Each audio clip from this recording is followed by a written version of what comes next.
I'm creating this time tracker, and here's what I have so far. It has a problem.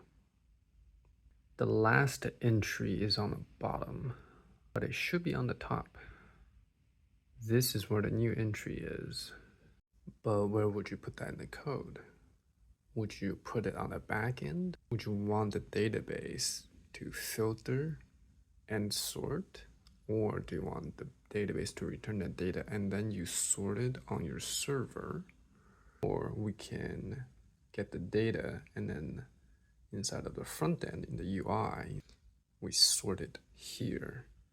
I think either option will be fine because there's not that many entries, so you don't need that much horsepower. Then it comes down to whichever one is fastest to implement, which I think is on the front end. Alright, let's dive into the code. Time entries. Here is where I'm fetching.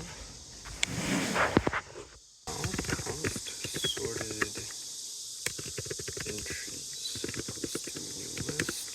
If that, and then I'm gonna do entries dot sort. And here I will need to do a comparator, right? So A, B. So these are two elements that we are sorting and comparing against. What I need would be something like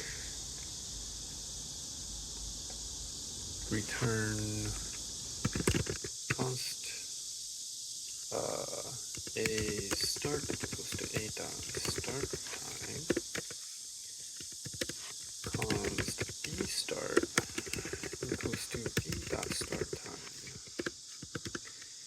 and then return B start minus A start.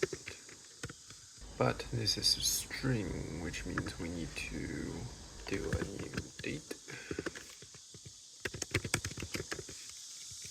There we go. New date. Whoops.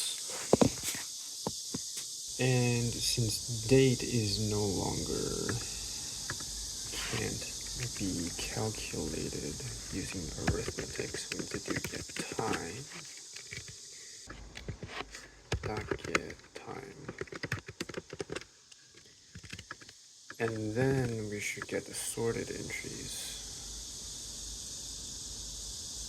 Sort an array in place. So I guess we don't need the sorted entries now. Okay. npm dev. Bada bing, bada boom, right? Here's all my entries.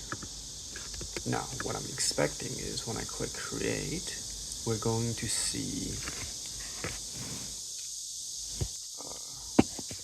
a new entry right here that says ongoing. Click. Hey, look at that, huh? Ongoing. That means this is the latest entry. Let's wait a minute so that we can see something different right here, because all the entries right now is all 0.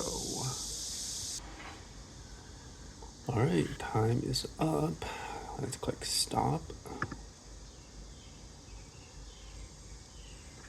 Perfect. Now we have a new entry with 1 minute at